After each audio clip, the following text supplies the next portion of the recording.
talk obviously at the moment about the various problems with the crisis and the cost measured in human lives, in health, the economic devastation that's occurring.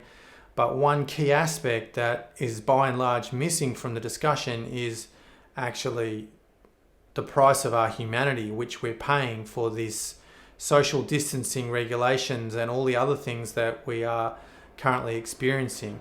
Now, I'm not going to get into whether I consider those to be right or wrong from a health point of view. I'm just simply going to address the cost, and it's really destroying the fabric of our society. And it's actually very sad to see what's going on when you actually do have to go outside into the shops or outdoors basically to see how people are interacting with each other. It is very disturbing, and I know that people are doing it for the right reasons, so I don't have any judgment or anything bad to say about anyone practicing these things, but I'm simply observing it from the perspective of the cost, because touch, interaction, human connection are intrinsic to the human experience, and the regulations and the restrictions that are in place now are stopping from many of those natural way of being from occurring. And you can really see it in people's forced interactions with each other, in the fear that people are with each other. Some of the stories that I'm hearing are really quite disturbing, and it's basically around the idea of fear, but it's actually deeper than that, because for a healthy long life, it's actually well known through all the research that one of the most important things is actually human connection and the quality of our relationships, which is not just intimate relationships, but relationships of all kinds with family, friends, colleagues, all these sorts of things. So with the current restrictions in place, none of that is actually flowing in a harmonious way. And you can really see the disharmony that's creating with people's mental health, and particularly with people's hearts, because this idea of not touching anyone, it actually goes against the principles of living by the heart and in the heart. Now, I'm not saying that it's necessarily wrong given the circumstances, but I'm just observing it from that perspective, and from that perspective alone.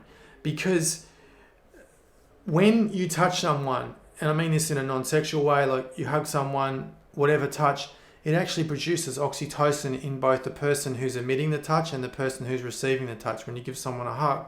So it's very beneficial for our overall well-being. And not only that, at a deeper level, it's related to our heart, because the heart chakra itself wants to have this empathy, this connection, this affectivity, this loving nature. And by the social distancing and these other practices that are going on, you're shutting that down. Now, whether that's something that's part of this global agenda or not, I won't go into now, but it's something to consider, because the sense of touch is actually related to the heart. And this means that, and the heart chakra. So when you shut this down, it's having a negative impact on the heart itself. And I know people can counteract that in their intimate relationships and so on with the restrictions in place and so on, then that's still normal. But this practice of social distancing, it's very Orwellian in nature, and it's important to understand that as far as the endocrine system goes, that the glands that are represented in the chakras, the thymus gland is actually ruled over by the heart chakra. And by that, I mean the energetic body rules the physical body.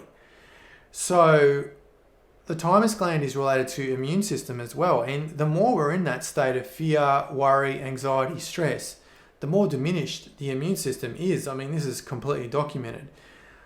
But it goes deeper than that, because it's actually not supporting our evolutionary process, the awakening process of becoming more heart-centered. And with the thymus gland not functioning at full power, then your immune system is actually compromised, is weaker. Now, of course, you can do other things to help support it, but this idea of living more in the heart, there is a kind of connection. There is like an intrinsic empathy, connectivity, and this social distancing that I'm seeing and obviously observing myself as well, it's devastating for the actual social fabric of society, and the cost of this will be mental health. And we can see that already people are getting more depressed, more anxious, more worried, more fearful in regard to this crisis for all the different reasons, which, you know, people are experiencing this in whatever way they are embodying their own reflection of the external crisis is intrinsic to their own consciousness. But it's a big cost, and I think that it's necessary to consider that what is important to us. How do we want to live? Are these values of social distancing worth really destroying the fabric of our society? And at what cost are we distancing ourselves from our heart and actually from our humanity by engaging in these restrictions on not being able to connect with other people, staying at home, all these things? Now, whether they're valid or not from a medical point of view, I'm not going to go into that in this video, but it's really worth considering this moving forward for how do we want to address the role of pandemics or viruses in our lives, and what is the correct approach to dealing with it. Should we remain isolated? And particularly when it's going to be for months, possibly, it really is going to have a big price. And I think we need to really reconsider what that price really is and what we're really living for in the first place, because the cost is pretty staggering. And of course, it's difficult to evaluate that in terms of our emotional well-being, our mental well-being, our spiritual well-being. But it's nevertheless coming to the forefront that this social distancing practice, it has a price, and we need to introduce this into the conversation around this topic. Thanks for watching. We live in epic times.